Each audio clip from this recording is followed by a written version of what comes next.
China is trying to find different combinations of gray area coalitions. Now, this time they are using this, I would say, relatively low cost approach. They restrict flights, commercial flights, without firing missiles over or sending military exercise around Taiwan. I think they are just to test the reactions from Taiwan and also from the international communities, and also they are testing to see how effective it is with these lower costs approaches. So I think for the remaining months of this year, we're going to see other possible strategy that China undertakes. Chinese military exercises are now increasingly towards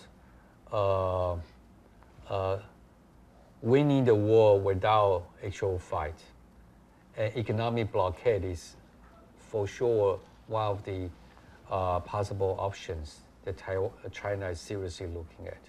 So all these military drills you can see can become part of an actual economic blockade if China decided to implement that.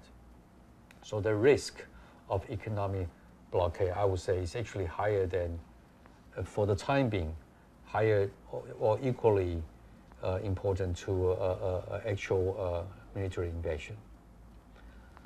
So many of the discussions highlights the fact that economic blockade is as impactful and as possible as a military invasion.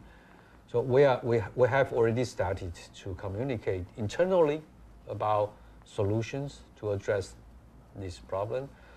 So you can see for the last 24 months, Taiwan government have been accelerating our preparation on critical goods, critical minerals, and critical resources to ensure our strategic stockpile is sufficient to address a possible economic blockade. We have already started to introduce new legislations, to introduce new policy initiatives to increase our resilience against an economic blockade.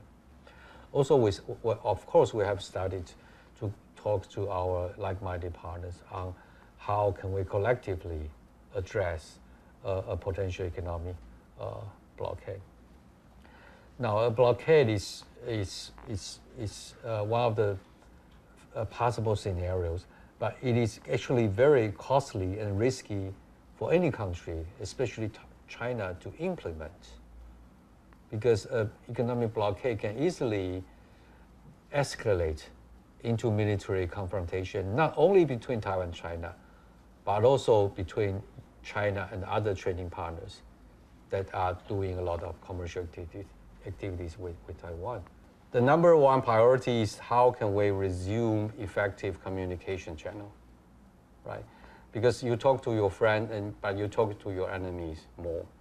I'm not defining China as a friend or enemy, but either way, we need to remain and maintain a communication channel. At this moment, my sense is that there are, of course, multiple informal communication channels, directly and indirectly, but official communication lines have virtually been cut off in the last 7 years. At the center of this problem is actually China is cherry-picking the one that they want to talk to, right? So they want to talk to former President Ma, but they are not actually talking to all political leaders from the blue camp, not to mention from the current DPP government. President Tsai has mentioned multiple times that she is ready and willing to talk and communicate with China. I think the key is at Beijing's hand, whether they will be willing to re-engage with Taiwan.